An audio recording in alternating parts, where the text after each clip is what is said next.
Saudara punya firman Tuhan putih, tadi kita sudah diajari kita harus gambar dengan Tuhan, kita harus diubahkan tiap hari serupa dengan Tuhan Yesus. Amen. Dan kita harus berkuasa. Tuhan sudah memberikan kuasa kepada kita. Kita bisa menang atas dosa. Amen. Dan kita bisa menang atas semua budaya setan. Amen. Dan mari kita memenuhi bumi. Amen. Sesuai dengan anak-anak rohani kita, karena itulah yang kita. Amen. Menginjil dan memulihkan. Amin.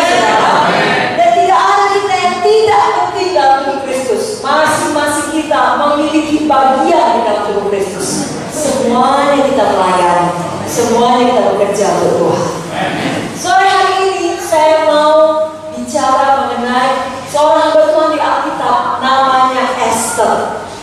Kehidupan Esther mengajarkan kepada kita bahwasanya siapapun kita, maksudnya dari latar belakang apapun kita, dan di mana Tuhan menempatkan kita, apakah di Bengkulu, di Jambi, di Riau, Sumatera Selatan, di mana saja Tuhan menempatkan kita, masing-masing kita dapat melakukan perkara besar bagi Tuhan.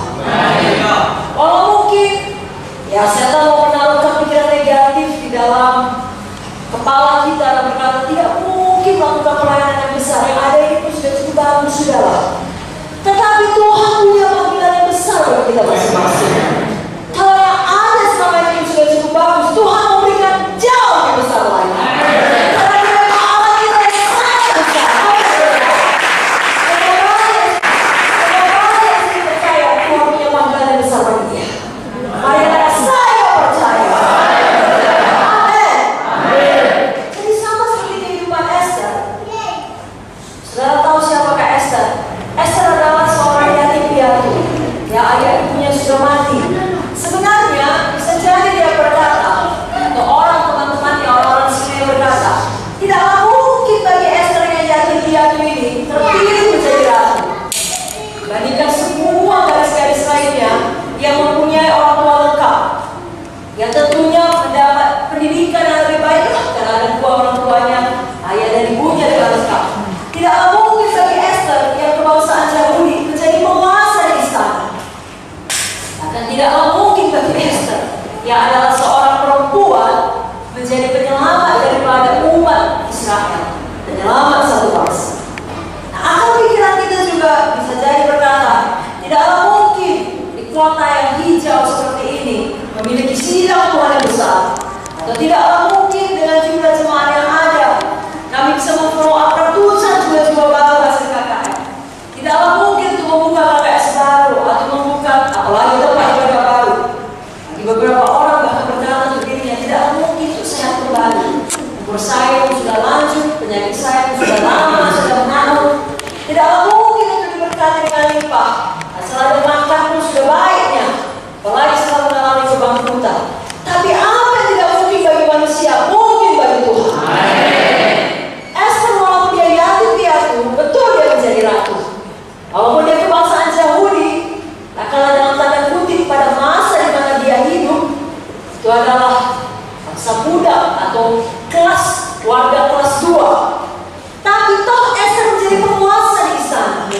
Dan walaupun dia seorang perempuan yang pada zaman itu lagi warga kelas 2, dia bisa menjadi penyelamat satu bangsa. Saudara juga bisa membawa sidang Tuhan yang besar. Amin. Bengkulu, Riau.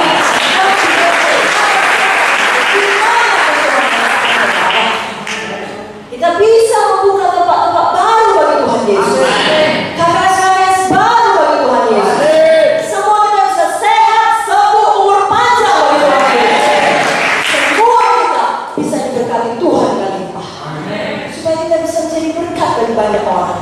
Jadi kalaupun ada kita sekarang ini memiliki banyak pergumulan, atau mungkin sedang mengalami aniaya, nah kalau ada hal-hal buruk yang tidak saudara mengerti kenapa terjadi kepada saudara setelah saudara sungguh-sungguh ikut Tuhan, jangan berhenti. Jangan berhenti apa? Jangan berhenti melayani. Jangan berhenti beriman.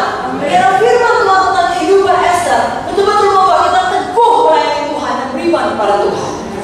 Banyak hal dalam hidup kita kelihatannya ya tidak baiklah, hanya merupakan kesakitan semata-mata. Tetapi itu bisa dikerjakan Tuhan, mendatangkan Dulu kebangsaan Yahudi, seorang perempuan banyak minusnya, kelihatannya tidak baik, tapi di dalam tangan Tuhan semuanya dapat bekerja sama mendatangkan kebaikan. Bukan hanya dia diangkat tinggi, tapi Tuhan mengangkat dia tinggi dengan satu maksud, dengan satu panggilan. Sama seperti kita semua di sini, Tuhan mengangkat kita tinggi, memindahkan kita dari kerajaan gelap pada kerajaan terang, membebaskan kita dari bentuk dosa, penyakit, kemiskinan, menjadi sehat, berkelimpahan, berkati. Ada maksud Tuhan yang besar. Amin, saudara. Sebabnya mulai sore hari ini kita tidak lagi mengeluh, membuat alasan begini keadaanku, begini minusnya, begini kekurangannya, inilah kendalanya, inilah yang sedang terjadi, inilah faktanya. Tidak. Kita tahu apa kata firman Roma 8 ayat 28. Allah untuk bekerja di dalam segala sesuatu untuk mendatangkan kebaikan bagi kita yang mengasihi Dia.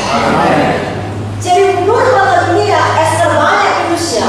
Menurut mata dunia kita mungkin banyak pergumulan kita, banyak kendala yang harus kita alami, yang sedang kita alami untuk menyelesaikan panggilan Tuhan. Tetapi di dalam tangan Tuhan yang berkuasa, itu akan mendatangkan kebaikan. Perkara yang pertama yang dapat kita pelajari dari kehidupan Esther, kita harus ingat tidak ada yang mustahil kepada Tuhan. Tidak ada yang mustahil kepada kita yang percaya. Artinya saya dan saudara semua kita dapat dipulihkan, dan semua kita dapat melakukan pekerjaan besar bagi Tuhan. Dalam buku Esther 2 ayat 7 dituliskan, saya bacakan Esther 2 ayat 7. Mordekai itu adalah pengasuh Hadasa, yakni Esther, anak saudara ayahnya. Sebab anak itu tidak beribu bapa lagi, gadis itu elok perawakannya dan cantik parasnya. Ketika ibu bapaknya mati, dia diangkat sebagai anak oleh Mordekai. Jadi Esther tidak memiliki ayah maupun ibu, dia seorang yatim